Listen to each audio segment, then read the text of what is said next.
American Airlines වලට අයත් Flight 191 කියන DC-10 වර්ගයේ ගුවන් යානාව වර්ෂ 1979 මැයි මාසයේ 25 වෙනිදා ශිකාගෝ නුවර ඔහාරේ කියන ගුවන් තොටුපළේ සිට ලොස් ඇන්ජලිස් නුවර දක්වා පියාසර කිරීමට නියමිතව තිබුණා.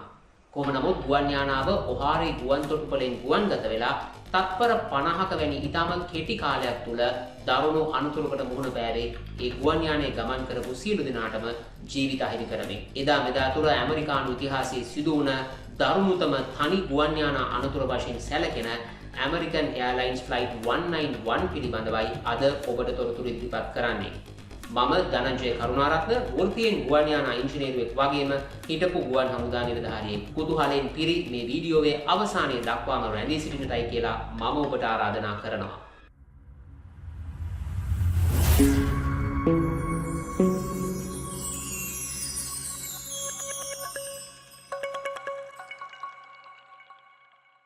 මේ අනතුර සිදු වෙන්නේ වර්ෂ 1979 මැයි මාසයේ 25 වෙනිදා වුණාට මේ අනතුරට හේතුපාදක වන සිදුවීම් දාමය අනාවරණය කරගන්න නම් අපට මීට වඩා වසර 4ක අතීතයට යන්නට සිද්ධ වෙනවා. මොකද මේ අනතුරට මුහුණ දුන්න DC-10-10 කියන ගුවන් යානයේ නිෂ්පාදකින් වුණ මැක්ඩොනල්ඩ් ඩග්ලස් සමාගමෙන් මීට හරියටම වර්ෂ 4කට කලින්, ඒ කියන්නේ වර්ෂ 1975 මැයි මාසයේ 30 වෙනිදා මේ එයාක්‍රාෆ්ට් වල මේන් වින්ග්ස් වල මවුන්ට් කරලා තියෙන එන්ජින් මවුන්ට්ස් වල බෙයාරින් රිප්ලේස්මන්ට් එකක් සම්බන්ධයෙන් විශේෂ සර්විස් බුලටින් එකක් නිකුත් කරලා තිබෙනවා. ඉතින් මේ සර්විස් බුලටින් එකේදී සඳහන් කරපු මේ මේන්ටනන්ස් ඇක්ටිවිටි එක තමයි ප්‍රධාන වශයෙන් මේ අනතුරට හේතුපාදක සිදුවීම් දාමේ මූලාරම්භය. ඒ නිසා ඒ පිළිබඳව මුලින්ම ඔබට විස්තරයක් සිදු කළ යුතුයි කියලා මම කල්පනා කරා. DC-10 ගුවන් යානය කියන්නේ ඉතාමත් සුවිශේෂී සැකැස්මකින් සහිත ගුවන් යානාවක්. මොකද මේ ගුවන් යානාව බලගැන්වීම සඳහා එන්ජින් 3ක් භාවිතා කරලා තියෙනවා.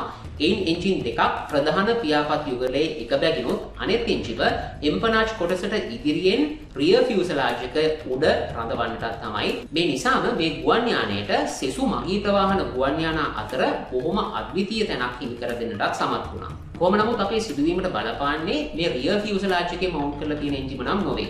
ප්‍රධාන වශයෙන්ම මේන් වින්ග්ස් වල යටින් සවි කරලා තියෙන එන්ජින්ස් වලට අදාළව තමයි අපට අපේ මේ තොරතුරු ඉදිරිපත් කිරීම කරන්නට සිද්ධ වෙන්නේ. මේ එන්ජින් වින්ග්ස් වලට සම්බන්ධ කිරීමට විශේෂ පයිලන් එකක් පාවිච්චි කරනවා. ඒ පයිලන් එකෙන් එන්ජින් එක රඳවාගෙන සිටින්නේ ප්‍රධාන මවුන්ට්ස් දෙකක් මගින්. මේ මවුන්ට්ස් දෙකිනුත් රියර් මවුන්ට් එකට අදාළව ස්ෆෙරිකල් බෙයාරින් එකක් රිප්ලේස් කිරීම සම්බන්ධයෙන් තමයි මම ඔබට කලින් සඳහන් කරපු සර්විස් බුලටින් එක මැක්ඩොනල්ඩ් ඩග්ලස් සමාගමෙන් ඉෂු කරලා තිබුණේ. සාමාන්‍යයෙන් සර්විස් බුලටින් එකක් ඉෂු කරනකොට එයාක්‍රාෆ්ට් මැනුෆැක්චරර් කෙනෙක් ඒ සර්විස් බුලටින් එකට අදාළ ඔපරේටර් කම්ප්ලයි කළ යුතු කාල සීමාව ලබා දෙන අවස්ථාවක් තියෙනවා, ලබා නොදෙන අවස්ථාවක් තියෙනවා. ඒ කියන්නේ ඒ සර්විස් බුලටින් එකෙන් මැන්ඩේට් කරලා තියෙන මේන්ටනන්ස් ඇක්ටිවිටි එක ඉක්මනින් කළ යුතු දෙයක් නම් එයට ඔවුන් නියමිත කාලයක් ලබා දෙනවා. නමුත් ඒ මේන්ටනන්ස් කටයුත්ත ඒතරම් ක්‍රිටිකල් දෙයක් නෙවෙයි නම් ඒ සඳහා එහෙම විශේෂිත කාල රාමුවක් පනවන්නේ නැහැ. ඒ අනුව යූසර්ට නැත්නම් ඔපරේටර්ට අවස්ථාව තිබෙනවා තමුන්ගේ අනිකුත් මේන්ටනන්ස් ෂෙඩියුල්ස් ඩිස්ටර්බ් නොවන ආකාරයෙන්, ඒ වගේම තමුන්ගේ ඔපරේෂන්ස් ඩිස්ටර්බ් නොවන ආකාරයෙන් තමුන්ට පහසු විදියකට මේ වගේ විශේෂ මේන්ටනන්ස් අවශ්‍යතාවකට කම්ප්ලයි කිරීම ෂෙඩියුල් කරගන්න. ඉතින් ඒ අනුව තමයි ඇමරිකන් එයාර්ලයින්ස් සමාගම තමුන් යටතේ තියෙන DC-10-10 ගුවන් යානාවල මේ සර්විස් බුලටින් එක සිදු කිරීම සඳහා මේ ගුවන් යානාවලට එළඹෙන්නට නියමිත ඊළඟ C-check එක ඒ සඳහා යොදාගත්තේ. මේ සර්විස් බුලටින් එක ගැන මුලින්ම සඳහන් කරනකොටම ඔබට වැටහෙන්නට ඇති මේ සර්විස් බුලටින් එකේ තියෙන බෙයාරින් රිප්ලේස්මන්ට් එක කරන්නට නම් අනිවාර්යෙන් එන්ජින් එක එයාක්‍රාෆ්ට් එකෙන් රිමූව් කරන්නට ඕනේ කියලා. ඇත වශයෙන්ම එන්ජින් එකක් එයාක්‍රාෆ්ට් එකකින් රිමූව් කරනවා කියන එක ඊතරම් සරල කටයුත්තක් නොවේ. ඒ ඉතාමත් විශාල වශයෙන් කල් වේලා වැය වෙන සහ බොහොම සීරුමාරුවට කළ යුතු කටයුත්තක්. ඒ වගේම ඕනෑම එයාක්‍රාෆ්ට් මැනුෆැක්චරර් කෙනෙක් තමුන්ගේ මැනුවල්ස් වල ඉන්ක්ලූඩ් කරන ඉන්ෆර්මේෂන් වලින් ඉතාම වැදගත් අංගයක් තමයි එයාක්‍රාෆ්ට් එකකින් එන්ජින් එකක් රිමූව් කිරීම සහ නැවත ඉන්ස්ටෝල් කිරීම කියන්නේ. ඉතින් මේ සර්විස් බුලටින් එකට අදාළව සිදු කළ යුතු කටයුතු සම්පූර්ණ කිරීම සඳහා එන්ජින් එක රිමූව් කරන්නට අවශ්‍ය කරන ක්‍රමවේදය මේ වෙනකොටත් ඇමරිකන් එයාර්ලයින්ස් සමාගමේ අදාළ නලත්තු ඉංජිනේරුවන් සහ කාර්මිකයින් දැන සිටි බවට සැකයක් නැහැ. කොහොම නමුත් මැක්ඩොනල්ඩ් ඩග්ලස් සමාගම තමුන්ගේ සර්විස් බුලටින් එකේ මේ නඩත්තු කටයුත්ත සඳහා එයාක්‍රාෆ්ට් එකෙන් එන්ජින් එක රිමූව් කරන ආකාරය යලිත් වරක් සඳහන් කරන්නට කටයුතු කරලා තිබෙනවා. ඒ අනුව ඕන් එන්ජින් රිමූවල් එක කරන්නට උපදෙස් ලබා දීලා තිබුණේ මුලින්ම එන්ජින් එක පයිලොන් එකෙන් රිමූව් කරලා එළියට ගන්න සහ ඉන් අනතුරුව පයිලන් එක වෙනම යුනිට් එකක් වශයෙන් රිමූව් කරලා ගන්නට කියන එක. නමුත් සාමාන්‍යයෙන් ඇමරිකන් එයාර්ලයින්ස් සමාගම පුරුදු වෙලා ඉඳපු ප්‍රැක්ටිස් එක තමයි එන්ජින් එක සහ පයිලන් එක කියන යුනිට්ස් දෙකම එකට එයාක්‍රාෆ්ට් එකෙන් රිමූව් කරන්න. මොකද ඒකෙන් ඔවුන්ට තවත් මෑන් අවර්ස් 200ක පමණ ප්‍රමාණයක් ඉතුරු කරගන්නට අවස්ථාව ලැබෙනවා. ඒත් එක්කම එන්ජින් එක සහ පයිලන් එක අතර තියෙන electrical connections, fuel connections, hydraulic connections තිබෙනවනේ. ඒ ආකාරයෙන් එන්ජිමට සම්බන්ධ වෙලා තියෙන අනෙකුත් සිස්ටම්ස් ඩිස්ටර්බ් කිරීමට සිදු නොවන නිසා ඒක අමතර වාසියක් වෙන්නටත් පුළුවන්. කොහොම නමුත් මේ සර්විස් බුලටින් එකට අදාළව මේ ආකාරයෙන් එන්ජිම මුලින් රිමූව් කරන්නටත් ඉන් අනතුරුව පයිලන් එක වෙනම රිමූව් කරන්නටත් උපදෙස් ලබා දෙන්නට ඇත්තේ එවැනි අවශ්‍යතාවක් මැක්ඩොනල්ඩ් ඩග්ලස් සමාගමට දැනුණ නිසා වෙන්නට ඕනේ. කොහොම නමුත් මේ දුන්න උපදෙස ඒ ආකාරයෙන්ම අනුගමනය කරන්නට ඇමරිකන් එයාර්ලයින්ස් ගුවන් සමාගම උනන්දු වුණ බවක් නම් අපට දක්නට නැහැ. මොකද ඔවුන්ගේ සැලසුම වෙලා තිබුණේ සමස්ත එන්ජින් එක සහ පයිලන් එක කියන යුනිට්ස් දෙකම එකවර එයාක්‍රාෆ්ට් එකෙන් රිමූව් කිරීමයි. ඒත් එක්කම ඔබේ අවධානයට ලක් කරන්නට ඕනේ මේ වකවානුව වෙනකොට මේ එයාක්‍රාෆ්ට් එකකින් එන්ජින් එකක් රිමූව් කරන්නට ලබා දීලා තිබුණ ස්ටිපියුලේටඩ් ප්‍රොසීඩියර් එක. එහෙම නැත්නම් නිවැරදි ක්‍රමවේදය මොකක්ද කියන එක. ඇත්තෙන්ම වඩාත් ආරක්ෂිත ක්‍රමවේදය සහ මැනුෆැක්චරර් විසින් රෙකමන්ඩ් කරපු ක්‍රමවේදය තමයි ක්‍රේන් එකක් ආධාරයෙන් මේ සමස්ත එන්ජින් එකේ බර ඒ ක්‍රේන් එකට ලබාගෙන ඒ අනුව ක්‍රමානුකූලව එන්ජින් මවුන්ට්ස් ඉවත් කරලා එයින් එන්ජිම රිලීස් කරලා එළියට ගන්න එක. ඉතින් එන්ජින් එකක් එයාක්‍රාෆ්ට් එකකින් රිමූව් කරන්නට අනුගමනය කරපු අනෙක් ක්‍රමවේදය තමයි මේ එන්ජින් එක ග්‍රවුන්ඩ් හැන්ඩලින් වලට තියෙන මවුන්ට්ස් ෆෝක්ලිෆ්ට් එකක් ආධාරයෙන් එයාක්‍රාෆ්ට් එක සමීපයට රැගෙනමින් එන්ජින් එකේ බර ෆෝක්ලිෆ්ට් එකට අරගෙන ඉන් අනතුරුව එන්ජින් මවුන්ට්ස් ඉවත් කරලා ඉන් අනතුරුව ෆෝක්ලිෆ්ට් එක ආධාරයෙන් එන්ජිම පහතටත් ඉවතටත් ගැනීම. ඇත්ත වශයෙන්ම මේ ක්‍රමවේදය එයාක්‍රාෆ්ට් මැනුෆැක්චරර් කිසිම ආකාරයකින් අනුමත කරපු ක්‍රමවේදයක් නොවන බවත් කිව යුතුයි. මොකද මේ ක්‍රියාදාමයේ බොහොම නරක සේෆ්ටි කම්ප්‍රොමයිසේෂන්ස් කිහිපයක්ම ඇතුළත් වෙලා තියෙන නිසා. ඒ නිසා එයාක්‍රාෆ්ට් මැනුෆැක්චරර් විසින් අනුමත කරපු ක්‍රමවේදය තමයි මම කලින් සඳහන් කරපු විදිහට ක්‍රේන් එකක් උපයෝගී කරගනිමින් සහ ඊට අදාළ එන්ජින් මවුන්ට්ස් උපයෝගී කරගනිමින් එන්ජින් එකක් රිමූව් කිරීමේ ක්‍රියාවලිය. කොහොම නමුත් අවාසනාවකට අපේ මේ සිදුවීමට අදාළ ඇමරිකන් එයාර්ලයින්ස් ආයතනය අනුගමනය කළේ ෆෝක්ලිෆ්ට් එකක් ආධාරයෙන් එන්ජින්ස් රිමූව් කිරීමේ ක්‍රියාවලිය. අපි ඊළඟට බලමු ඒ ක්‍රියාදාමය මේ අවසන් සිදුවීම සිදුවෙන්නට මොන ආකාරයෙන්ද බලපෑවේ කියලා. ඇතැම්ම ඇමරිකන් එයාර්ලයින්ස් සමාගම විසින් මේ ආකාරයෙන් ෆෝක්ලිෆ්ට් එකක් ආධාරයෙන් එන්ජින් එක රිමූව් කරන්නට තීරණය කරත් මේක සේෆ් නොවනවා වගේම මේක තරම් පහසු ක්‍රියාවලියක් නෙවෙයි. මොකද ඔබට සිද්ධ වෙනවා එයාක්‍රාෆ්ට් එක සමීපයටම ෆෝක්ලිෆ්ට් එක රැගෙන ඉන්නට. ඒ වගේම ඒ ෆෝක්ලිෆ්ට් එක හසුරවන්නාගේ ස්කිල් එක මත මේ ක්‍රියාවලිය සම්පූර්ණයෙන්ම රඳා පවතිනවා. මොකද ඔබට සිද්ධ වෙනවා එයාක්‍රාෆ්ට් එකේ සෙන්ටර් ඔෆ් ග්‍රැවිටි එක බැලන්ස් වන ආකාරයෙන් ෆෝක්ලිෆ්ට් එක නිසි ආකාරයෙන් ප්ලේස් කරන්නට, ඒත් එක්කම ඒ නිසි පරිදි ලෝඩ් එක ඩිස්ට්‍රිබියුට් වෙන විදියට, ඒ කියන්නේ අනවශ්‍ය බරක් එන්ජින් මවුන්ට්ස් වලටත් එයාක්‍රාෆ්ට් එකේ වින් එකට එහෙම නැත්නම් එයාක්‍රාෆ්ට් එන්ජින් එකට ඇප්ලයි නොවන විදිහට ෆෝක්ලිෆ්ට් එක හසුරවන්නට, ඒ වගේම එන්ජින් මවුන්ට්ස් වලින් දෙකෙන් එකකටවත් අන්බැලන්ස් ලෝඩ් එකක් ට්‍රාන්ස්ෆර් නොවන විදිහට ෆෝක්ලිෆ්ට් එක පවත්වා ගන්නට ඔහුට සිද්ධ වෙනවා. ඉතින් මේ විදිහේ ක්‍රියාදාමයක් මේ තරම් සංකීර්ණ විදිහට සිද්ධ කරන්නට ඇමරිකන් එයාර්ලයින්ස් ගුවන් සමාගම තීරණය කරේ ඇයිද කියන එක ඇත්තටම ප්‍රශ්නකාරී. ඒත් එක්කම ෆෝක්ලිෆ්ට් එක ඔපරේට් කරන තැනැත්තාට සිද්ධ වෙනවා බොහොම ප්‍රිසයිස්ලි මේ වැඩේ සිද්ධ කරන්නට. ඒ වගේම ඔහුට හැකියාවක් නැහැ නිසියාකාරව එන්ජින් එකට සහ එන්ජින් මවුන්ට්ස් වලට සිද්ධ වෙන්නේ මොකක්ද කියලා නිරීක්ෂණය කරන්නට. ඒ නිසා ඔහුට සිද්ධ වෙන්නේ මේ ක්‍රියාදාමයට සහාය වෙන අනෙකුත් ටෙක්නීෂියන්ස් ලගේ බොහෝ විට හෑන්ඩ් සිග්නල්ස් වලින් ලබා දෙන සංඥා අනුව ක්‍රියාත්මක වෙන්න. ඉතින් ඔබට පැහැදිලි වෙනවා ඇති මේක කොයිතරම් දුරට සේෆ්ටි ප්‍රිකෝෂන්ස් කම්ප්‍රොමයිස් කිරීමක්ද කියන එක. අනිත් කාරණාව තමයි මේ ආකාරයෙන් එන්ජින්ස් රිමූව් කිරීම ඇමරිකන් එයාර්ලයින්ස් ආයතනය මෑත කාලයේ ආරම්භ කරපු ප්‍රැක්ටිස් එකක් නෙවෙයි. ඔවුන් බොහෝ කාලයක සිට DC-10 ගුවන් යානාවල එන්ජින්ස් රිප්ලේස් කිරීම සඳහා භාවිතා කරලා තිබුණේ මේ ආකාරයෙන් ෆෝක්ලිෆ්ට් එකක් පාවිච්චි කිරීමේ ක්‍රියාදාමය. ඉතින් මීට කලින් අවස්ථා දෙකකදීත් මේ ආකාරයෙන් එන්ජින්ස් රිප්ලේස් කිරීමට යාමේදී එන්ජින් මවුන්ට්ස් වලට ඩැමේජස් වුණ සිදුවීම් වාර්තා වෙලා තියෙනවා වගේම එයාර්ලයින් එක විසින් මේ පිළිබඳව වගකිව යුතු අංශ වලට රිපෝට් කරන්නටත් කටයුතු කරලා තිබුණා. කොහොම නමුත් ඒ අවස්ථාවේදී ඔවුන් highlight කරලා තිබුණේ මෙතනදී procedural error එකක් තියෙන බව නෙමෙයි. ඒ වෙනුවට ඔවුන් සඳහන් කරලා තිබුණේ ඒ procedure එක handle කරපු පුද්ගලයන්ගේ තිබුණ වරදකින් මේ අතපසුවීම එහෙම නැත්නම් මේ වරද සිදු වුණයි කියලා. ඉතින් ඒ නිසා ඔබට වැටහෙනවා ඇති එවැනි report එකක් ආපුවම අදාළ අංශවලිනුත් ඒ අදාළ පුද්ගලයා පිළිබඳව action එකක් ගන්නට කටයුතු කරනවා විනා ඒ procedure එක සම්බන්ධයෙන් තියෙන වැරදි සහගතභාවය එහෙම නැත්නම් දෝෂ සහගතභාවය නිවැරදි කරවන්නට එළඹීම සිදුවීමේ සම්භාවිතාව ඉතාමත් අල්පයි. ඉතින් මේ ආකාරයෙන් මේ අනතුරට මුහුණ පාපු DC-10 ගුවන් යානාවේ අදාළ සර්විස් බුලටින් එක සිදු කිරීම සඳහා වර්ෂ 1979 මාර්තු මාසයේ අග දිනක මාර්තු 29 සහ 31 අතර දිනයක මෙය තමුන්ගේ හෝම් බේස් එක වන ඔක්ලහාමා නුවරට රැගෙන එන්නට අදාළ ගුවන් සමාගම කටයුතු කරලා තිබුණා. ඔවුන්ගේ සැලසුම වෙලා තිබුණේ එදින රාත්‍රියේම මේ මේන්ටනන්ස් කටයුත්ත ආරම්භ කිරීමයි. ඉතින් මේ කටයුතු සිදු කිරීම ආරම්භයේදීම යම්කිසි ගැටලු සහගත තත්ත්වයක් පැන නැගුණ බව පෙනෙන්න තිබෙනවා.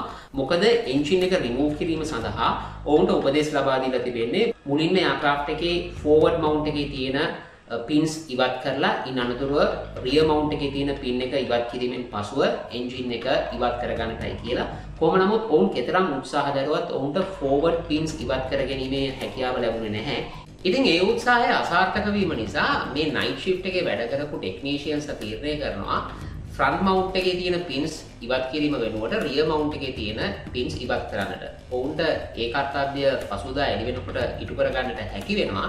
නමුත් එහි ප්‍රතිඵලයක් විදියට එන්ජින් එක ෆෝවර්ඩ් මවුන්ට් එකෙන් එල්ලිලා තියෙන ආකාරයක්. එහෙම නැත්නම් ෆෝවර්ඩ් මවුන්ට් එක වටා පිවොට් වෙන්නට පුළුවන් ආකාරයකට තමයි පසුදා උදෑසන වන විට මේ එන්ජිමේ තත්ත්වය පවතින්නේ. කොහොම නමුත් ඔවුන්ගේ ෂිෆ්ට් එක නිමාවීමෙන් පසුව ඔවුන් පසුවදා දිවා කාලයේ මේ රාජකාරිය ඉටු කරන ටෙක්නීෂියන්ස්ලා පිරිසට එහෙම නැත්නම් මේන්ටනන්ස් ක්‍රූ එකට මේ රාජකාරිය බාර දීලා යනවා.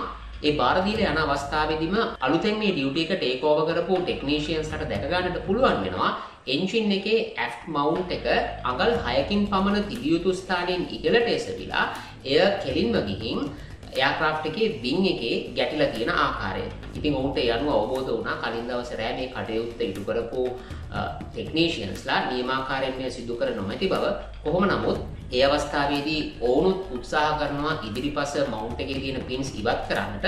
එය ඔවුන්ට ඉතාමත් අපහසු තත්වයකට පත් වෙනවා. මොකද මේ වෙනකොටත් එන්ජින් එක තියෙන්න ඕන නියමිත ස්ථානයෙන් බොහෝ ප්‍රමාණයක් විතන් වෙලා මිස්ඇලයින්මන්ට් වීමකට තමයි ලක් වෙලා තියෙන්නේ. ඉතින් මේ මිස්ඇලයින්මන්ට් එක නැවත නිවැරදි කරගන්නට සිද්ධ වෙනවා අනිවාර්යෙන් මේ ෆෝවර්ඩ් මවුන්ට් එකේ තියෙන පින්ස් ඉවත් කරන්නට නම්.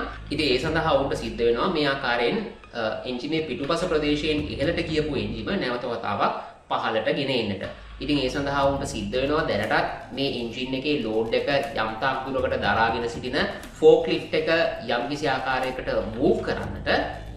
ඒ නිසා ඔවුන් ඒ සඳහා ෆෝක්ලිෆ්ට් ඔපරේටර්වරයාගේ සහයෝගය බලාපොරොත්තු වෙනවා. කොහොම නමුත් ඒ අවස්ථාවේදී ඔවුන් බලාපොරොත්තු නොවන විදිහට මේ ෆෝක්ලිෆ්ට් එක අතරමඟදී ඉන්ධන ඉවර වීම නිසා එහි එන්ජිම නවතිනවා. ඉතින් ඒකත් මේ සිදුවීම් දාමය අතර සිද්ධ වුණ තවත් බලාපොරොත්තු නොවන සිදුවීමක් හැටියට මම ඔබට සඳහන් කළ යුතුයි. ඉතින් මේ ක්‍රියාවලිය මේ ආකාරයෙන් සිදු කරගෙන යන අතරවාරයේදී කිසියම් මොහොතක මේ රියර් මවුන්ට් එකට අදාළ බල්ක් හෙඩ් එකේ ෆෝවර්ඩ් ෆ්ලාන්ජස් වල ස්ට්‍රෙස් ක්‍රැක් එකක් ඇති වෙලා තිබෙනවා. සැබවින්ම මේ ස්ට්‍රෙස් ක්‍රැක් එක ඇති වුණ අවස්ථාව මොකක්ද කියලා හරියටම සොයාගැනීමේ හැකියාවක් නැහැ. නමුත් නිසක වශයෙන්ම මේ සමස්ත ක්‍රියාදාමය තුල සිදු වුණ අත්පැරදීමක් නිසා තමයි ඒ ආකාරයෙන් රියර් මවුන්ට් එකට අදාළ බල්ක් හෙඩ් එකේ ෆෝවර්ඩ් ෆ්ලාන්ජස් වල මේ ආකාරයේ ස්ට්‍රෙස් ක්‍රැක් එකක් ඇති වුණේ. ඉතින් මේ අවස්ථාවේදී මේ සම්බන්ධයෙන් ටෙක්නීෂියන්ස්ලාගේ අවධානයක් යොමු නොවනේ ඇයි කියලා ඔබට ප්‍රශ්නයක් පැන නගින්නට පුළුවන්.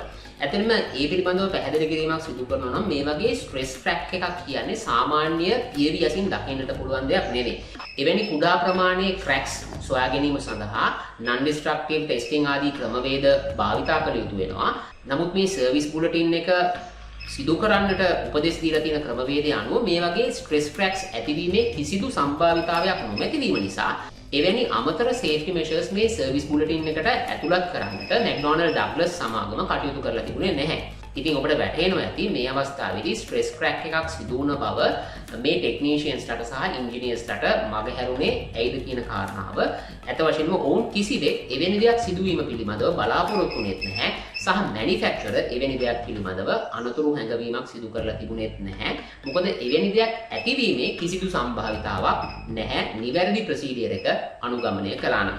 කොහොම හරි ඔවුන් අවසාන වශයෙන් මේ සර්විස් බුලටින් එකේ කියලා තියෙන විදිහට අදාළ ස්පෙරිකල් බෙයාරින්ග්ස් රිප්ලේස් කිරීමෙන් අනතුරුව නැවත වතාවක් එන්ජින් පයිලන් සහ එන්ජින් එක එයාක්‍රාෆ්ට් එකට නිසි පරිදි ඉන්ස්ටෝල් කරනවා. ඉන්ස්ටෝල් කිරීමෙන් අනතුරුව මේ C-check එකට අදාළ අනිකුත් සියලුම මේන්ටෙනන්ස් ඇක්ටිවිටීස් ඉවර කරලා නැවත වතාවක් මේ එයාක්‍රාෆ්ට් එක ඔපරේෂනල් ඇක්ටිවිටීස් වලට රිලීස් කරනවා. මේ විදිහට තවත් මාස දෙකකට ආසන්න කාලයක් මේ එයාක්‍රාෆ්ට් එක normally operations වල නියැලිලා තිබෙනවා. ඒ අතරවාරයේ කිසිදු අවස්ථාවක engine vibration එකක් හෝ එවැනි engine ආශ්‍රිත වෙනත් කිසිදු malfunction එකක් වාර්තා නොවුන බවත් කියන්නට ඕනේ. ඉතින් ඒ විදිහේ කිසිදු ආකාරයක malfunction එකක් හෝ අනතුරු හැඟවීමක් දක්වන ආකාරයක කිසිදු ලක්ෂණයක් පහළ නොවුනත් මම ඔබට කිව යුතුම දෙයක් තියෙනවා. ඒ තමයි අර සර්විස් බුලටින් එක සිදු කරන අවස්ථාවේදී ඇති වුණ ස්ට්‍රෙස් ක්‍රැක් එක මේ ගුවන් යානය එතෙන් පටන් සිදු කරපු සෑම ටේක් ඔෆ් එකක් සහ ලෑන්ඩින් එකක් ඒ වගේම ෆ්ලයිට් එකක් තුලදීම තවදුරටත් ස්ට්‍රෙස් වලට ලක්වීම නිසා අනිවාර්යෙන් ඒ ක්‍රැක් එක ප්‍රොපගේට් වෙන්නට එහෙම නැත්නම් වර්ධනය වෙන්නට ඇති කියන කාරණාව. ඉතින් ඒ ආකාරයෙන් මේ DC-10 ගුවන් යානාව වර්ෂ 1979 මැයි මාස 25 වනදාට යෙදුන තමුන්ගේ දෛවෝපගත ගුවන් ගමනටත් සූදානම් වෙනවා.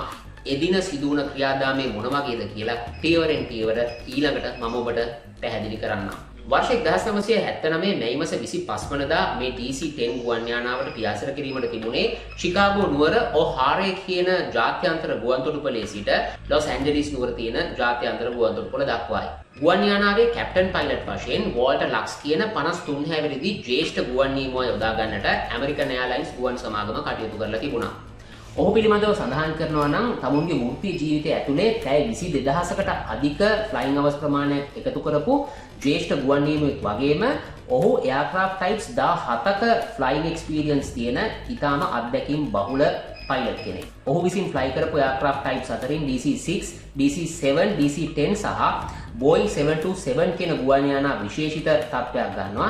ඒත් එක්කම මේ DC-10 කියන ගුවන් යානා සේවයට හඳුන්වා දුන් මුල් වකවානුවේ සිටම ගත වුණු පසුගිය වසර 8 පුරාවටම ඔහු ඉතාමත් දැවැන්ත අත්දැකීම් සම්භාරයක් DC-10 ගුවන් යානා පැදවීමෙනොත් ළඟා කරගෙන තිබෙනවා. ඉතින් මේ ෆ්ලයිට් එක සඳහා වෝල්ටර්ගේ ෆර්ස්ට් ඔෆිසර් වශයෙන් එකතු වෙලා හිටියේ ජේම්ස් ඩිලාඩ් කියන 49 හැවිරිදි තවත් ජ්‍යෙෂ්ඨ ගුවන් නියමුවෙක්. ඔහු ෆ්ලයින් අවර්ස් 9275ක තරම් අත්දැකීම් සම්භාරයක් තිබුණු පුද්ගලයෙකු වගේම ඒ වයින්ුත් පැය 1080ක ෆ්ලයින් අවර්ස් ප්‍රමාණයක් එකතු කරගෙන තිබුණේ DC-10 කියන ටයිප් එකේ එයාක්‍රාෆ්ට් ෆ්ලයි කිරීමෙන්. මොවුන් දෙදෙනාට අමතරව එයාක්‍රාෆ්ට් එකේ ෆ්ලයිට් ඉන්ජිනියර් වශයෙන් 59 හැවිරිදි තවත් ජ්‍යෙෂ්ඨ ෆ්ලයිට් ඉන්ජිනියර් කෙනෙක් වුණ ඇල්ෆ්‍රඩ් ගුඩෝවිච් කියන මහත්මයා එකතු වෙලා තිබුණා. ඔහු සතුව තිබුණ සමස්ත අත්දැකීම් ප්‍රමාණය ෆ්ලයින් අවර්ස් 15000ක්.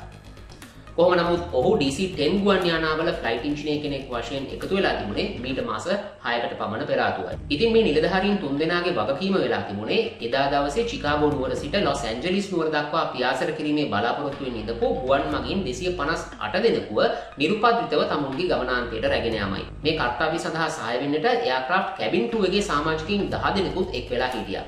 ඒ අනුව සම්පූර්ණ පුද්ගලයන් 271 දෙනෙක් මේ ගුවන් ගමන සඳහා ගුවන් යානයේ ගමන් කිරීමට නියමිතයි. ෆ්ලයිට් එක සඳහා සිදු කළ යුතු සියලුම ප්‍රී ෆ්ලයිට් ප්ලෑනින් සිදු කිරීමෙන් අනතුරුව ඔවුන් ඉතාමත් වැදගත් නිර්ණායක කිහිපයක් එළඹෙනවා එයාක්‍රාෆ්ට් එකේ කැල්කියුලේටඩ් ටේක් ඔෆ් වේට් එකක් අනුව. ඒ එයාක්‍රාෆ්ට් එකේ ටේක් ඔෆ් වේට් එක සඳහන් වෙන්නේ ටොන්ස් 172ක් හැටියටයි. ඒ අනුව ඔවුන් තවත් පැරාමීටර්ස් කිහිපයක් නිගමනය කරනවා. ඒ අතරින් මේ කතාවට ඉතාම ඍජුව බලපාන පැරාමීටර්ස් කිහිපයක් පමණක් මම ඔබට ඉදිරිපත් කරන්න කල්පනා කරා. ඒ අතරින් ඔබ දන්නවා ටේක් ඔෆ් සීක්වන්ස් එකේදී තියෙන වැදගත් වේග සීමාවක් වන V1 වේගයේ වශයෙන් තෝරාගන්නේ knots 139ක වේගය. ඒ වගේම VR වේගයේ වශයෙන් ඔවුන් තෝරාගෙන තිබෙන්නේ knots 145ක වේගය. ඒත් එක්කම V2 වේගයේ වශයෙන් ඔවුන් නිර්ණය කරලා තිබුණේ knots 153ක වේගය. ඉතින් මේ ඉලක්කම් ටික චුට්ටක් මතක තියාගෙන ඉන්න. මොකද තවත් සුළු වේලාවකින්ම මේ අවසන් අනතුර විග්‍රහයේදී මේ කියන ඉලක්කම් කොතරම් වැදගත් වේද කියලා ඔබට වැටහෙයි. චිකාගෝ නුවර ඔහාරේ කියන එයාපෝට් එකේ රන්වේ 32N එකෙන් තමයි ඔවුන්ට එදා දවසේ එයාබෝන් වෙන්නට නියමිත වෙලා තිබුණේ. ඒ අනුව පස්වරු 2:50 59 පමණ වෙනකොට ඔවුන් ටේක් ඔෆ් කිරීම සඳහා සියලු කටයුතු සූදානම් කරගෙන සිටියා. ඔවුන්ට ටේක් ඔෆ් ක්ලියරන්ස් ලැබීම සඳහා තවත් මිනිත්තු කිහිපයක කාලයක් ගතවා. ඒ අනුව පස්වරු 3 පසුවී විනාඩි 2කට පමණ එයාක්‍රාෆ්ට් එක ටේක් ඔෆ් සීක්වන්ස් එක රෝල් අවුට් කරන්නට පටන් ගත්තා. ටේක් ඔෆ් සීක්වන්ස් එකේ පළවෙනි අදියර කිහිපයම කිසිදු ගැටලුවකින් තොරව ඉදිරියට ගියා. ඒ අනුව V1 වේගය පසු කරන උටත් කිසිදු ගැටලුවක් ඔවුන්ට දැනගන්නට තිබුණේ නැහැ. කොහොම නමුත් එයාක්‍රාෆ්ට් එක තමුන්ගේ VR වේගයට ළඟා වෙනකොට මේ කියන්නේ knots 145ක වේගයට ළඟා වෙමින් සිටියේදීම එයාක්‍රාෆ්ට් එකේ left engine එක එහෙම නැත්නම් number 1 engine එකේ rear mount bulkhead එකේ තියෙන forward flange එක මත ඇති වෙමින් තිබුණ load එක ඉතාමත් දැඩි අගයක් ගනිමින් තිබුණා. ඔබට මතක ඇති කලින් කිව්වා මේ අදාළ forward flange එකේ තමයි කලින් අවස්ථාවකදී crack එකක් ඇති වුණේ. මෙන්න මේ හේතුව නිසා මේ forward flange එක fail වීමේ ආසන්නයටම පැමිණෙමින් තිබුණා. කොහොම නමුත් පයිලට්ස්ලට මේ සම්බන්ධයෙන් දැනුවත් වීමේ හැකියාවක් තිබුණේ නැහැ. ඒ වුණත් ගොඩබිම සිට මේ එයාක්‍රාෆ්ට් එකේ ටේක් ඔෆ් සීක්වන්ස් එක දෙස නිරීක්ෂණය කරමින් ඉඳපු සමහර පුද්ගලයන් දැකලා තියෙනවා ඒ වන විටත් එයාක්‍රාෆ්ට් එකේ වම් පැත්තේ එන්ජිම දෙසින් සුදු පාට දුමාරයක් පිපුත් වෙන බව. ඇත්ත වශයෙන්ම මෙවැනි සිදුවීමක් වීමට බොහෝ දුරට හේතුව තියෙන්නේ මේ ෆෝවර්ඩ් ෆ්ලාන්ජ් එක ක්‍රැක් වීම නිසා එන්ජින් එක ලූස් ගතියක් ඇති වෙන්නට ඇති. එහි ප්‍රතිඵලයක් වශයෙන් එන්ජින් එකට සම්බන්ධ හයිඩ්‍රොලික් පම්ප් සහ ඒවායින් එයාක්‍රාෆ්ට් එකේ අනෙකුත් අංශ කරා දිව යන හයිඩ්‍රොලික් ලයින්ස් ක්‍රැක් වීම නිසා හයිඩ්‍රොලික් ලීක් වීමක් සිද්ධ වෙන්නට ඇති. එහි ප්‍රතිඵලයක් හැටියට හයිඩ්‍රොලික් දහනය වීම නිසා තමයි මේ වගේ සුදු පාට දුමාරයක් ඇති වෙන්නේ. කොහොම නමුත් යලිත් වතාවක් කියන්නට ඕනේ මේ සම්බන්ධයෙන් ගුවන් නියමුවන්ට දැනගැනීමේ කිසිදු අවකාශයක් තිබුණේ නැහැ. ඉතින් දැනටමත් මේ ෆ්ලයිට් එකේ පයිලට් ෆ්ලයින් වශයෙන් කටයුතු කරමින් ඉඳපු ෆර්ස්ට් ඔෆිසර් ඩිලර්ඩ් එයාක්‍රාෆ්ට් එක රොටේටිං සීක්වන්ස් එක පටන් ගන්නට සූදානම්යි. ඇත්ත වශයෙන්ම ඊළඟ මොහොතේදී ඔහු එයාක්‍රාෆ්ට් එක රොටේටිං සීක්වන්ස් එකට අරගෙන එනවා. ඒ කියන්නේ ඔහු තමුන්ගේ කන්ට්‍රෝල් කොලම්ස් තමුන්ගේ දෙසට අදිමින් පුල් කරමින් එයාක්‍රාෆ්ට් එකේ ලිෆ්ට් බලය ක්‍රමානුකූලව වැඩි කරගන්නට උත්සුක වෙනවා. මොකද ඊළඟ මොහොතේදී ඔහු එයාක්‍රාෆ්ට් එකේ වේගය V2 ස්පීඩ් එක පසු කිරීමත් සමගින් ඔහුට ගුවන් යානය පොළවෙන් ඉහළට ගැනීමේ හැකියාව පවතිනවා. නමුත් මේ ආකාරයෙන් ඔහු රොටේෂන් සීක්වන්ස් එක පටන් ගන්නවත් සමගින්ම එන්ජින් එකේ රියර් මවුන්ට් එක සම්පූර්ණයෙන්ම එන්ජින් එකෙන් ගැලවීම සිද්ධ වෙනවා. ඒ ප්‍රතිඵලයක් වශයෙන් මේ අධික බලයකින් යුතුව ක්‍රියා කරන එන්ජිම එහි ෆෝවර්ඩ් මවුන්ට් එක මගින් පමණක් එල්ලෙමින් තිබෙන්නට පටන් ගන්නවා. ඒත් එක්කම මේ එන්ජිමෙන් උත්පාදනය කරන ත්‍රස්ට් එක නිසා එන්ජිම ඉදිරිපසටත් ඉහළටත් මේ ආකාරයෙන් දෝලණය වීමට ගන්නවා. මේ ආකාරයෙන් කිහිප වතාවක් දෝලණය වීමෙන් අනතුරුව මේ එන්ජිම එක්වරම ඉහළ නැගී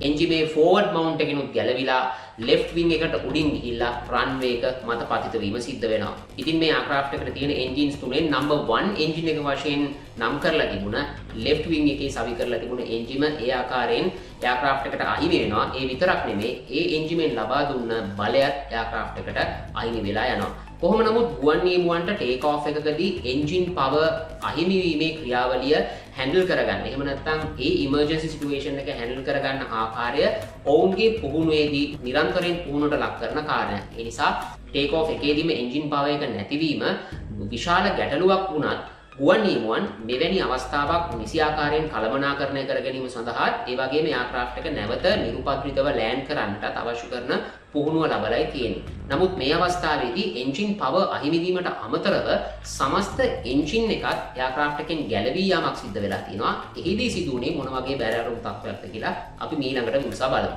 එන්ජින් එක එයාක්‍රාෆ්ට් එකෙන් ගැලවී යාමත් සමගින් ෆර්ස්ට් ඔෆිසර් ඩිලර්ගේ මුවෙන් පිටවන එකම වචනය තමයි ඩෑම්. ඒ වචනේ කියනවත් සමගින් කොක්පිට් වොයිස් රෙකෝඩ් එකේ එතනින් එහාට කිසිදු දෙයක් සටහන් වෙලා නැහැ. ඔහු සඳහන් කරන දෙයක්වත් එහෙම නැත්නම් ගුවන් නියමුවන් දෙදෙනා අතර සිද්ධ වෙන කිසිම සංවාදයක්වත්.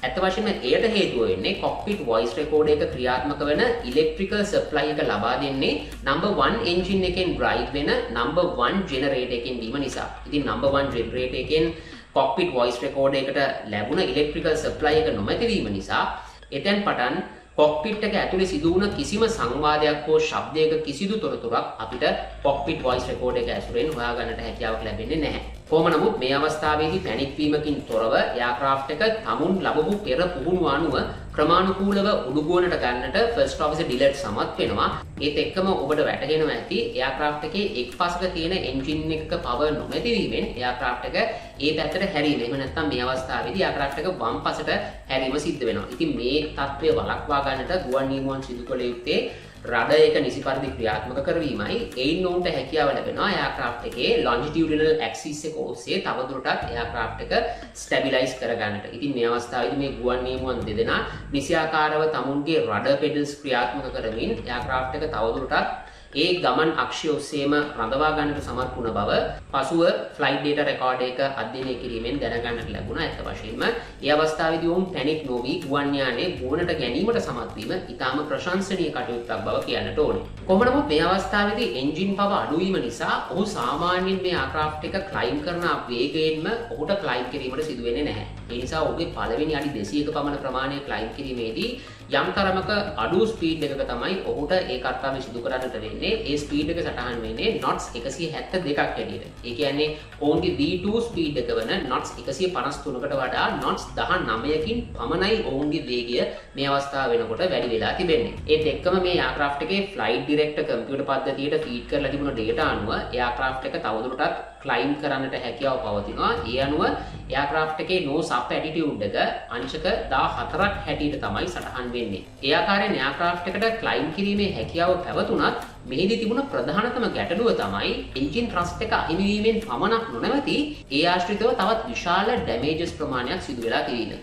ඇත්ත වශයෙන්ම එන්ජින් එක මවුන්ට් වලින් ගැලවිලා ඉවත් වෙන අවස්ථාවේදී එයාක්‍රාෆ්ට් එකේ left side wing එකේ leading edge එකේ අඩි 3ක පමණ කොටසකුත් ගැලවිලා ගිහින් තිබුණා. ඒ එයාක්‍රාෆ්ට් එකේ aerodynamic performance වලට ඍජුව බලපානවා. ඊට අමතරව මම ඔබට කලිනුත් සඳහන් කරපු විදිහට එයාක්‍රාෆ්ට් එකේ number 1 generator එකක් දැනට එයාක්‍රාෆ්ට් එකට අහිමි වෙලා ඒත් එක්කම ඒ ආශ්‍රිතව තිබුණ සියලුම wire looms damage වෙලා ඊට අමතරව fuel lines සහ hydraulic lines damage වීම නිසා එයාක්‍රාෆ්ට් එකේ hydraulic වලින් ක්‍රියා කරන අනෙකුත් පද්ධතීන්ටත් යම්කිසි ආකාරයක තර්ජනයක් එල්ල වෙලා. කොහොම නමුත් ගුවන් නියමුවන්ට දැනගන්නට ලැබෙන දත්ත අනුව මේ කිසිවක් ඔවුන්ට දැනගැනීමට ලැබෙන්නේ නැති බවත් සඳහන් කරන්නට ඕනේ. ඉතින් ඊළඟට මම ඔබට සඳහන් කරන්නේ number 1 generator එකකින් නිකුත් කරන power එක produce කරන power එක අහිමි වීම නිසා මේ ගුවන් යානාවට මොන වගේ තත්ත්වයකටද මුහුණ පාන්න සිද්ධ වෙන්නේ කියලා. ඇත්ත වශයෙන්ම එයාක්‍රාෆ්ට් එකක සිද්ධ වෙන මේ වගේ partial electrical failure එකකදී එහෙම නැත්නම් සම්පූර්ණ ඉලෙක්ට්‍රිකල් පද්ධතියට සහාය දක්වන එක් ප්‍රධාන කොටසක් අක්‍රිය වීම නිසා එයින් මොකක්ද එයාක්‍රාෆ්ට් එකට සිද්ධ වෙන්නේ.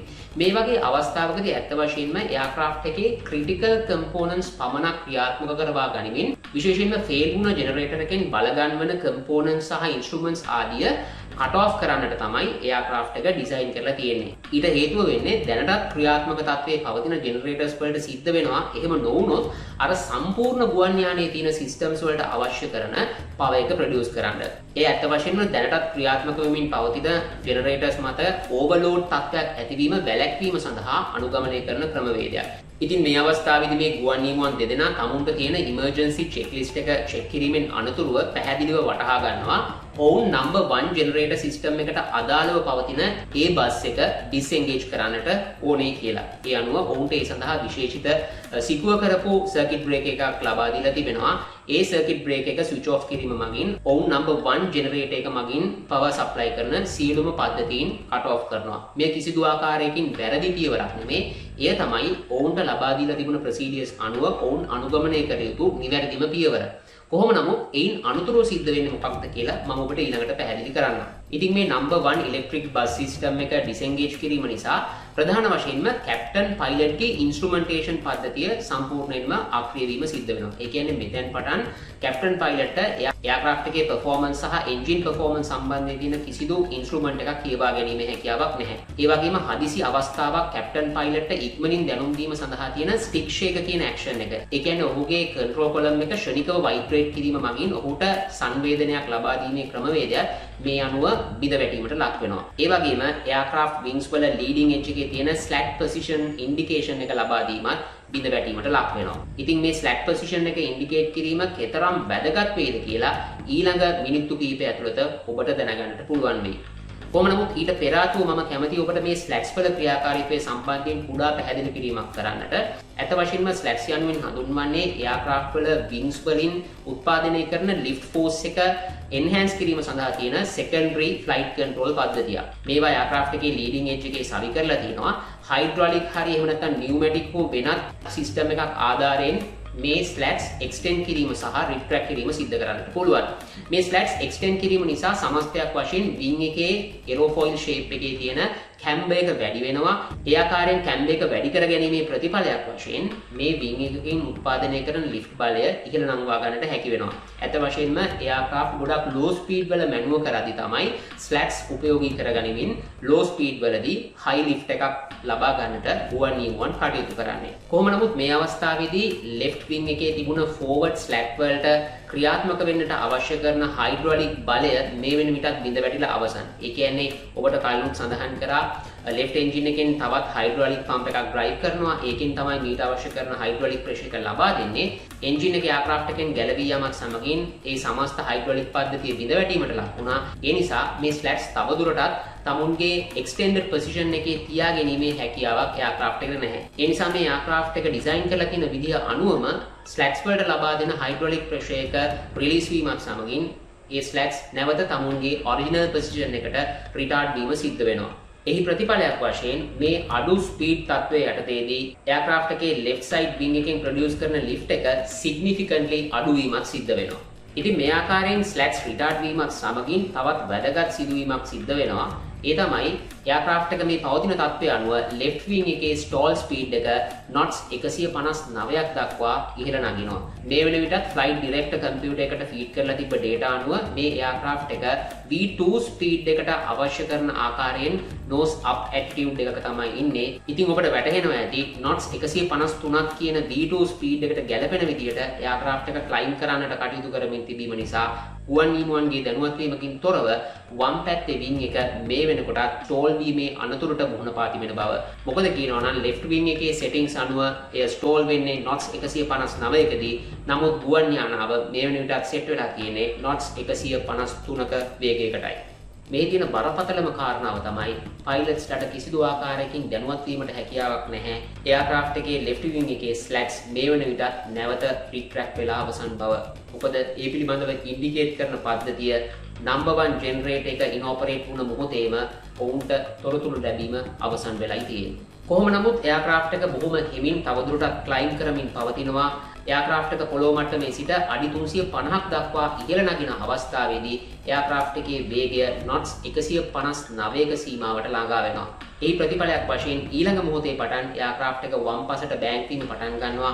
ඔබට වහාම අවබෝධ කරගන්නට පුළුවන් ඊට හේතුව වෙන්නේ මේ එයාක්‍රාෆ්ට් එකේ ස්පීඩ් එක අඩු වීම නිසා වම් පස එන්ජිම ස්ටෝල් වන්නට පටන් ගන්නවා. ඒ ප්‍රතිඵලයක් වශයෙන් වම් පස එන්ජිමෙන් ලබා දෙන ලිෆ්ට් බලය අඩු වීම නිසා තමයි එයාක්‍රාෆ්ට් එක වම් පසට බෑන්ක් වීම ආරම්භ වෙන්නේ. ඉතින් මේ ආකාරයෙන් එයාක්‍රාෆ්ට් එක වම් පසට බෑන්ක් වීම කෙතරම් වේගයෙන් සිද්ධ වෙනවද කියනවා නම් තප්පරයට අංශක 4කින් පමණ මේ බෑන්ක් වීම වේගවත් වෙනවා. එයාක්‍රාෆ්ට් එකේ පයිලට් ෆ්ලයින් මෂින් කටයුතු කරන ෆස්ට් ඔෆිසර් කෙතරම් තමුන්ගේ එලරන්ස් භාවිතා කරමින් එයාක්‍රාෆ්ට් එක ස්ටැබිලයිස් කරගන්නට උත්සාහ කරත් ඔහුට ඒ සඳහා කිසිදු අවකාශයක් ලැබෙන්නේ නැහැ. මොකද ඔවුන්ගේ අනුදැනුමකින් තොරව එයාක්‍රාෆ්ට් එකේ වම් පස වින් එක මේ වන විටත් ස්ටෝල් වී අවසానයි. කොහොම නමුත් ඒ පිළිබඳව ඔහුට දැනුවත් භාවයක් ලැබෙන්නට ඇති. ඒ නිසාම ඔහු එයාක්‍රාෆ්ට් එකේ ස්පීඩ් එක පිළිබඳව සැලකිලිමත් වෙනවා. නමුත් එයාක්‍රාෆ්ට් එක දැනට ගමන් කරමින් තියෙන ස්පීඩ් එක වෙන්නේ එයාක්‍රාෆ්ට් එක ඔවුන් කන්ෆිගර් කරපු ස්ටෝල් ස්පීඩ් එකට වඩා බොහොම ඉදිරියෙන්. ඒ නිසා ඔහු නිගමනය කරනවා එයාක්‍රාෆ්ට් එක මේ මොහොතේදී ස්ටෝල් වීමට හැකියාවක් නැහැ කියලා. ඒත් එක්කම ඔබට ප්‍රශ්නයක් නැගෙන්නට පුළුවන් ඇයි මේ එයාක්‍රාෆ්ට් එකේ ස්ටෝල් වෝර්නින් එකක් ආවේ නැත්තේ කියලා.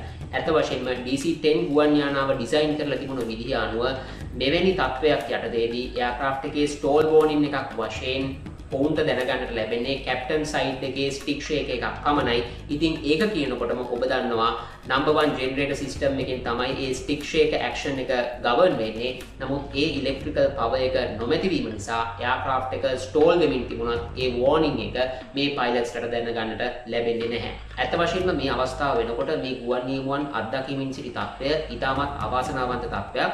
මොකද මේ එන්ජිම අහිමි වීමේ පටන් මේ මොහොත දක්වාම ඔවුන් කිසිදු ක්‍රියාවක් වැරදියට සිදු කරලා තිබුණේ නැහැ. ඔවුන්ව මෙවැනි අවස්ථාවකට පුහුණු කරවා තිබුණ විදිහටම ඔවුන් ඒ ආකාරයෙන්ම කටයුතු කරමින් සිටියා. නමුත් ඔවුන්ට පාලනය කළ නොහැකි සිදුවීමක් නිසා ඇති වුණ තත්ත්වයන් මත ඔවුන් එළඹෙමින් සිටි උපකල්පනයන් වැරදි සහගතව බවට පත්වෙමින් තිබුණා. ඇත්ත වශයෙන්ම ඉමර්ජන්සි හැන්ඩ්ලින් ප්‍රොසීඩියර් එකේදී ඩිසයින් කරලා තිබුණේ එන්ජින් පවර් ලොස් වීමක් විනා සමස්ත එන්ජින් එක එයාක්‍රාෆ්ට් එකෙන් ගැලවී යාමක් නිසා ඇතිවන තත්ත්වයක් නොවන බවත් මම ඔබට සඳහන් කරන්නට ඕනේ. එයාක්‍රාෆ්ට් එක මේ ආකාරයෙන් වම් පසට බෑන්ක් වීමට අමතරව එයාක්‍රාෆ්ට් එකේ නෝස් එකක් ඩයිව් වෙමින් තිබුණා. ඒ කියන්නේ එයාක්‍රාෆ්ට් එක මේ වෙන විදිහට තමුන්ගේ ඔල්ටිටියුඩ් එක අඩු වෙමින් තිබුණේ. අවසාන වශයෙන් එයාක්‍රාෆ්ට් එක පොළවට කඩා වැටීමට තත්පර 4කට පමණ පෙර ආතුව මේ එයාක්‍රාෆ්ට් එකේ බෑන්ක් ඇන්ගල් එක වශයෙන් අංශක 112ක් තරම් දැවැන්ත අගයකුත් ඒ වගේම අංශක 21ක නෝස් ඩයිව් ඇටිටියුඩ් එකකුත් තිබුණ බව සඳහන් කළ යුතුයි. ඉතින් ඒ ආකාරයෙන් බොහොම භයානක තත්වයකට මුහුණ දුන්න මේ ගුවන් යානාව ටේක් ඔෆ් කරපු මොහොතේ පටන් තත්පර 50ක කාලයක් ගත වෙද්දී රන්වේ ත්‍රෙෂෝල්ඩ්ස් වලට කිලෝමීටර් 1.4ක් පමණ ඈතින් පිහිටි හිස් භූමියකට කඩා වැටි විනාශයටපත් වුණා. මේ අවාසනාවන්ත අනතුර නිසා මේ ගුවන් යානාවේ ගමන් කරපු පුද්ගලයන් 271 දෙනාටම තමුන්ගේ ජීවිත අහිමි වුණා. ඒත් එක්කම ඇමරිකානු ඉතිහාසයේ සිදු වුණ තනි විශාලතම ගුවන් යානා අනතුර වශයෙන් American Airlines 191 කියන මේ ගුවන් යානා අනතුර සටහන් වෙලා තිබෙනවා. ඊට අමතරව මේ ගුවන් යානාව පොළවට වැටීමත් සමගින් එහි තිබුණ ඩෙබ්‍රි විශාල ප්‍රදේශයක් පුරා විසිරී ගියා. එහි ප්‍රතිඵලයක් වශයෙන් ඒ මොහොතේ ඒ ප්‍රදේශයේ ඉඳපු පුද්ගලයන් දෙදෙනෙකුට තමුන්ගේ ජීවිත අහිමි වුණා. මේ සිදුවීමෙන් සිදු වුණ සම්පූර්ණ මරණ සංඛ්‍යාව 273ක් දක්වා ඉහළ නංවමින්. මේ අනතුර සම්බන්ධයෙන් පරීක්ෂණ පැවැත්වීම National Transport Safety Board කියන ඇමරිකානු ආයතනය විසින් වහාම ආරම්භ කරා. ඔවුන් අභිමුව තිබුණ ප්‍රධාන ප්‍රශ්න දෙකක් ඔවුන් පිළිතුරු සොයාගත යුතුයි. එයින් පළමුවෙන් තමයි එයාක්‍රාෆ්ට් එකේ number 1 එන්ජින් එක එයාක්‍රාෆ්ට් එකෙන් ඩිටැච් වුණේ කොහොමද? දෙවෙනි තමයි ඒ ආකාරයෙන් එන්ජිම ඩිටැච් වීමෙන් පසුව එයාක්‍රාෆ්ට් එක නිසි පරිදි හැන්ඩල් කරගන්නට පයිලට්ස්ලට නොහැකි වුණේ ඇයිද කියන කාරණය. ඉතින් ඔවුන්ට තිබුණ පළමු ප්‍රධාන ප්‍රශ්නයට පිළිතුරු සොයා ගන්නට එතරම් කාලයක් ඔවුන්ට ගත වුණේ නැහැ. මොකද ඊට අදාළ එයාක්‍රාෆ්ට් එකෙන් ඩිටැච් වුණ number 1 එන්ජින් එක රන්වේ එක මතම තිබිලා ඔවුන්ට සොයා ගන්නට පුළුවන් වුණා. ඉතින් ඒ අනුව එන්ජින් එකේ රියර් මවුන්ට් එක ෆේල් වීම නිසා තමයි ප්‍රධාන වශයෙන් එන්ජින් එකේ එයාක්‍රාෆ්ට් එකෙන් ඩිටැච් වෙන්නට හේතු වුණේ කියලා ඔවුන්ට හොයා ගන්නට පුළුවන් වුණා. කොහොම නමුත් රියර් එන්ජින් මවුන්ට් එක ෆේල් වීමට හේතු වුණ ප්‍රධානතම සිදුවීම නිරාවරණය කරගන්නකම් සම්පූර්ණ ඇමරිකාවේ තිබුණ DC-10 ගුවන් යානා ෆ්ලීට් එකම ග්‍රවුන්ඩ් කරන්නට මේ පරීක්ෂකයින් තීරණය කරා. මොකද ඔවුන්ට මුල් අවස්ථාවේදීම මේන්ටෙනන්ස් ප්‍රොසීඩියර් එකේ සිදු කරපු වරදක් නිසා මේ අනතුර සිදු වුණා කියන කාරණය නිරාවරණය කරගන්නට නොහැකි වුණා. ඒ සඳහා තවත් කාලයක් ගත වුණා. මේ ආකාරයෙන් DC-10 ගුවන් යානා ඔපරේට් කරමින් ඉඳපු American Airlines DC-10 ෆ්ලීට් එක පමණක්ම නොවේ United Airlines සහ Continental Airlines කියන සියලුම ඇමරිකානු ගුවන් යානාවල තිබුණ DC-10 ගුවන් යානා ග්‍රවුන්ඩ් කිරීම සිද්ධ කරා. එලෙස ග්‍රවුන්ඩ් කරලා මේ එන්ජින් මවුන්ට්ස් පරීක්ෂා කිරීමේදී තවත් DC-10 ගුවන් යානා 6ක පමණ මේ ආකාරයේ එන්ජින් මවුන්ට්ස් වල ස්ට්‍රෙස් ක්‍රැක්ස් ප්‍රොපගේට් වෙන්නට ආරම්භ වෙලා තිබුණයි කියන එක මේ පරීක්ෂකයින්ට නිරාවරණය කරගන්නට හැකි වුණා. කොහොම නමුත් මෙතෙන් තියෙන වැදගත්ම කාරණාව තමයි මේ ආකාරයෙන් ස්ට්‍රෙස් ක්‍රැක්ස් ආරම්භ වෙලා තිබුණ එයාක්‍රාෆ්ට් 6ම අයත් වෙලා තිබුණේ American Airlines සහ Continental Airlines කියන සමාගම් දෙකටයි. විශේෂිතම කාරණය තමයි United Airlines කියන ගුවන් සමාගමට අයත් වෙලා තිබුණ DC-10 කියන ගුවන් යානා කිසිවක එන්ජින් මවුන්ට්ස් වල මේ ආකාරයේ ස්ට්‍රෙස් ක්‍රැක්ස් ඇති වෙලා තිබුණේ නැහැ. ඊට ප්‍රධානතම හේතුව තමයි ඔවුන් එන්ජින් රිමූවල් ක්‍රමවේදය සඳහා භාවිතා කළේ ක්‍රේන් එකක් වීම. ඒ කියන්නේ අනෙකුත් සමාගම් දෙක වගේ ඔවුන් ෆෝක්ලිෆ්ට් එකක් භාවිතා කරමින් නෙමෙයි මේ ක්‍රියාදාමය සිදු කළේ. එයාක්‍රාෆ්ට් මැනුෆැක්චරර්ස් ස්පෙસિෆයි කරලා තිබුණ විදිහටම ඔවුන් ඉතාමත් නිවැරදිව ක්‍රේන් පාවිච්චි කරමින් තමුන්ගේ එයාක්‍රාෆ්ට් වලින් එන්ජින් රිමූව් කිරීම නිසා ඔවුන්ගේ එන්ජින් මවුන්ට්ස් වලට කිසිදු ආකාරයක ඩැමේජ් වීමක් සිදු වෙලා තිබුණේ නැහැ. මේක 1979 දී සිදු වුණත් ඉන් අනතුරුව ගුවන් යානා ශාස්ත්‍රයට සහ එයාක්‍රාෆ්ට් මේන්ටෙනන්ස් වලට විශාල පාඩමක් එකතු කරපු අවස්ථාවක් වශයෙන් ඔබට සඳහන් කරන්නට ඕනේ. ඉතින් මේ NTSB නිලධාරීන් අභිමුව තිබුණ දෙවෙනි ප්‍රශ්නයට පිළිතුරු සෙවීම සඳහා ඔවුන්ට තරමක වෙහෙසක් ගන්නට සිදු වුණා. මොකද කියනවනම් number 1 generator system එක fail වීම නිසා flight data record එකකටත් feed කරපු සමහර data නිසියාකාරව feed වී නොතිබීම නිසා. කොහොම නමුත් ඔවුන්ට ඉතාමත් වැදගත් සාක්ෂියක් ලැබුණා. ඒ තමයි මේ ගුවන් යානාව crash වීමට තත්පර කිහිපයකට පෙර ආතුව ඒ යාබද ස්ථානයක තිබුණ parking lot එකක නවත්තලා තිබුණ කාර් එකක ඉඳපු පුද්ගලෙක් ලබාගත් ඡායාරූපයක්. මේ ඡායාරූපය බොහොම සූක්ෂමව අධ්‍යයනය කිරීමෙන් ඔවුන්ට දැනගන්නට ලැබුණා ගුවන් යානය වම්පසට ඇලවීමට හේතුව ගුවන් යානාවේ වම්පස ස්ලැක්ස් පද්ධතිය රිට්‍රැක්ට් වීම කියලා. මොකද ගුවන් යානාවේ left wing එකේ slack position එක සම්බන්ධයෙන් වුණ data එක flight data record එකට feed වෙලා තිබුණේ නැහැ. ඉතින් මේ අහඹුවෙන් ගත්ත ඡායාරූපය නිසා ඔවුන්ට මේ වැදගත් තොරතුරු හෙළි කරගන්නට ලැබුණා. ඒ අනුව ඉන් ඉදිරියට ඔවුන් තවත් ටෙස්ට් පයිලට්ස්ලා යොදා ගනිමින් මේ සිදුවීම මේ ආකාරයෙන්ම විවිධ වෙනස් තත්ත්වයන් යටතේ සිමියුලේට් කරන්නටත් කටයුතු කළා. විශේෂයෙන්ම පයිලට්ස්ලාට ස්ටෝල් වෝනින් එකක් ලැබෙන අවස්ථාවේදී මෙන්ම ස්ටෝල් වෝනින් එකක් නොලැබෙන අවස්ථාවේදී මේ සිදුවීම ඒ ආකාරයෙන්ම සිමියුලේට් කරන්නට මේ පරීක්ෂකයින් කටයුතු කරා. එහිදී දැනගන්නට ලැබුණා එයාක්‍රාෆ්ට් එකේ ස්ටෝල් වෝනින් එකක් නොලැබුණ අවස්ථාවන් වලදී ගුවන් නියමුවන්ට කිසිදු අවස්ථාවක් ලැබෙන්නේ නැහැ කියලා මේ එයාක්‍රාෆ්ට් එක රිකවර් කරගන්නට. ඇත්ත වශයෙන්ම යම් කිසි විදියකින් මේ පයිලට්ස්ලට එයාක්‍රාෆ්ට් එකේ ස්ටෝල් වෝනින් එක ලැබුණා නම් ඔවුන්ට බොහෝ දුරට ඉඩකඩ තිබුණා එයාක්‍රාෆ්ට් එක නෝස් ඩයිව් ඇටිටියුඩ් එකකට ගෙනල්ලා එහි ස්පීඩ් එක වැඩි කරගනිමින් මේ ස්ටෝල් තත්ත්වයෙන් එයාක්‍රාෆ්ට් එක මුදවා ගන්නට. කොහොම නමුත් ඒ එයාක්‍රාෆ්ට් එකේ ඩිසයින් ෆීචර්ස් වල තිබුණ ස්වභාවය අනුව ඒ අවස්ථාව ඔවුන්ට මගහැරී ගියා. ඉතින් මේ සිදුවීම පිළිබඳව ඉන්වෙස්ටිගේට් කරපු ඒ බලධාරීන්ගේ නිසැක ගෞරවය සහ ප්‍රණාමය මේ ගුවන් නියමුවන් වෙත පුද කෙරුණා. මොකද ඔවුන් මේ අවස්ථාවේදී සිදු කළ යුතු සෑම පියවරක්ම කිසිදු අඩුපාඩුවකින් තොරව ඉතාම නිවැරදිව අනුගමනය කරලා තිබුණ නිසා. ඉතින් මේ සමස්ත ඉන්වෙස්ටිගේෂන් ක්‍රියාදාමයේ ප්‍රතිඵලයක් වශයෙන් මේන්ටනන්ස් ක්‍රූ වලට ලබා දීලා තිබුණ ඉන්ස්ට්‍රක්ෂන්ස් විශාල වශයෙන් වෙනසකට ලක් වුණා. ඒත් එක්කම මේ වගේ අලුතින් මොකක් හරි සර්විස් බුලටින් එකක් එහෙම නැත්නම් මේන්ටනන්ස් ප්‍රැක්ටිස් එකක් ඉම්ප්ලිමෙන්ට් කරන අවස්ථාවකදී ඒ පිළිබඳව වඩාත් ගැඹුරින් සලකා බලන්නට ඒ වගේම එවැනි ප්‍රැක්ටිසස් ට්‍රයල් කිරීමෙන් අනතුරුව මුහුණපාන්නට සිදුවන අලුත් තත්ත්වයන් පිළිබඳව මුලින් අධ්‍යයනය කරලා ඒ සියල්ල ඉතාමත් කම්ප්‍රිහෙන්සිව් ආකාරයෙන් යූසර්ස්ලාට එහෙම නැත්නම් ඔපරේටර්ස්ලාට දැනුම් දෙන්නටත් අවශ්‍ය කරන විධිවිධාන සකස් කරා. ඒත් එක්කම මේන්ටනන්ස් වලදී මීට වඩා ඉහළ අවධානයක් අනිවාර්යෙන්ම ගත යුතුයි කියන කාරණාව අවධාරණය කරන්නටත් මේ ඇමරිකන් එයාර්ලයින්ස් 191 කියන ගුවන් අනතුර හේතු වුණා. ඒ පමණක් නොවේ මේ DC-10 ගුවන් යානා අනතුර මේ මාදිලේ ගුවන් යානා වලට ඇමරිකානු සමාජය තුළ පැවති ඉහළ පිළිගැනීම බොහෝ සෙයින් ශීඝ්‍රයෙන් බිඳවට්ටන්නට හේතු වුණා. මේ සිදුවීම පමණක්ම නොවේ තවත් ඒ ආශ්‍රිත DC-10 ගුවන් යානා අනතුරු දෙකක් ඊට හේතු වුණා. ඉදිරියේදී මේ පිළිබඳව කරුණු ඔබ වෙත ගෙනෙන්නටත් අපි බලාපොරොත්තු වෙනවා. මේසා විශාල කරුණු ප්‍රමාණයක් අපට දැනගන්නට ලැබුණේ සහ ඒවියේෂන් වලට මේසා විශාල අලුත් දැනුමක් එකතු වුණේ මේ අවාසනාවන්ත ගුවන් අනතුර නිසා. එය කෙතරම් අවාසනාවන්ත අනතුරක් වුණත් අපිට සිද්ධ වෙනවා ඒයින් උගත යුතු පාඩම් ඉගෙන ගන්නට. ඒ ආකාරයෙන් තමයි මේ ඉන්ඩස්ට්‍රි එක තවදුරටත් ඉදිරියට යන්නේ. ඒ නිසාම මේ ගුවන් අනතුරෙන් ජීවිත අහිමි වුණ ඒ ගුවන් යානයේ ඉඳපු පුද්ගලයන් 271 දෙනාටත් ඒ වගේම ගොඩබිමේ ඉඳලා ජීවිත අහිමි වුණ ඒ පුද්ගලයන් දෙදෙනා ඇතුළු ඒ සියලුම පුද්ගලයන් 273 දෙනාට අපගේ ශෝකය පළ කරමින් ඔබෙන් සමුගන්නවා. ඉතින් සුපුරුදු විදිහටම ඔබට නැවතත් ආරාධනා කරන්නම්. ඔබ මේ වීඩියෝවට කැමැත්තක් දක්වුවා නම් අනිවාර්යෙන් ලයික් කරන්න. ඒත් එක්කම ඒවියේෂන් සම්බන්ධයෙන් උනන්දුවක් දක්වන ඔබගේ හිතවතුන් එක්ක මේ වීඩියෝ එක ෂෙයා කරන්න. අවසාන වශයෙන් ඔබ ඒවියෝක්‍රැට් නිර්මාණ ඉදිරියටත් නරඹන්නට කැමති නම් අමතක නොකර ඒවියෝක්‍රැට් channel එක subscribe කරලා අපත් සමග දිගටම රැඳී සිටින්නට කියලා ආරාධනා කරනවා. ඉතින් මේ වගේ කුතුහලයේ පිරි තවත් වීඩියෝකින් ඔබව හමු වන බලාපොරොත්තු වෙන ඔබෙන් සමුගන්නවා. ඔබට ජය සහ සතුට.